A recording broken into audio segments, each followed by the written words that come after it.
Over the years, we've seen the Met Police and the government increase their warning levels about terrorism and extremism, but I don't think I've seen them really put out such harsh warnings as they are now, and that's important to notice. So Matt Jukes, who is the Assistant Commissioner of the Metropolitan Police, has now said that things are particularly bad. He said there's an increased threat level in the UK from terrorists, from hostile states, and from spies, and he's described this as the most significant threat since the Cold War.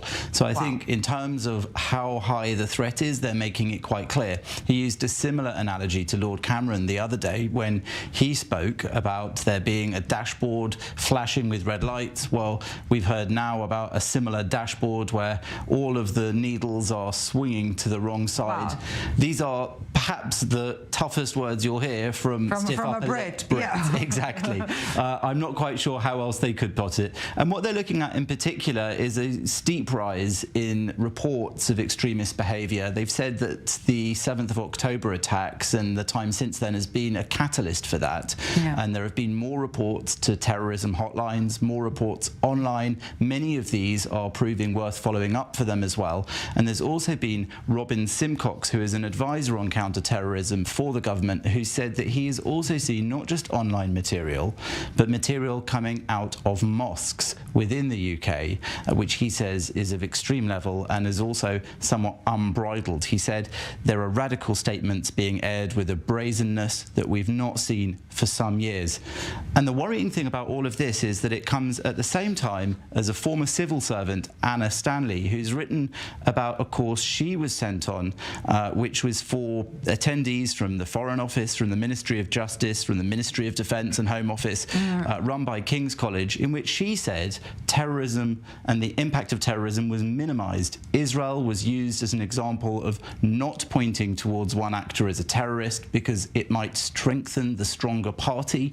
She said that writers like Douglas Murray were seen as far right, and in general she said that it was a deeply existentially depressing experience, and yet this is a course relied on by the state to train some of its most senior civil servants. So at the same time as all these warnings are going on, we're seeing from a whistleblower who was a civil servant herself, part of the system, somebody saying that the very training for recognizing extremism and terrorism within the country is inadequate, in fact seems to be doing the opposite of what it should do. So are all these warnings triggering some action, or what are we seeing in terms of proactive action of the Met Police, of the other security forces? We do know that the police have said, for example, that they foiled 15 recent attempts by Iranian actors on people within the UK, some even threats to life of Iranian counter-regime broadcasters within an Iranian counter-regime channel that was based in the UK. So the police are not necessarily telling us of every single thing that they've managed, every single thing that they're doing. And of course the government is also beefing up their effort. They're opening a special joint terrorism analysis centre, which is also going to now include an extra unit to monitor states like Russia and also Iran and China. And so they are this is more on the spy level that you've described. But when it comes to the counter-terrorism operations, you know, we've seen just short weeks ago those mass protests in London and elsewhere, but mostly in London. Are we seeing any action, again, proactive action to try and locate problematic, quote-unquote, actors there as part of these protests? Well, there have been some arrests in those protests, but many have been critical of the police, saying that the arrests aren't made fast enough, that often they issue photographs of people they've seen who they believe have broken the law. And when it comes to policing the protests, there is a certain amount of intelligence gathering that they'll be carrying out, but there's also a certain amount of just trying to keep calm on the streets. And I think that to that end, many people have been critical because they don't feel safe within the streets of London or elsewhere in the country. So I do think the police maybe need to up their game in terms of making people feel more secure there. But we've seen what happened to the Home Secretary when she sought to up the game.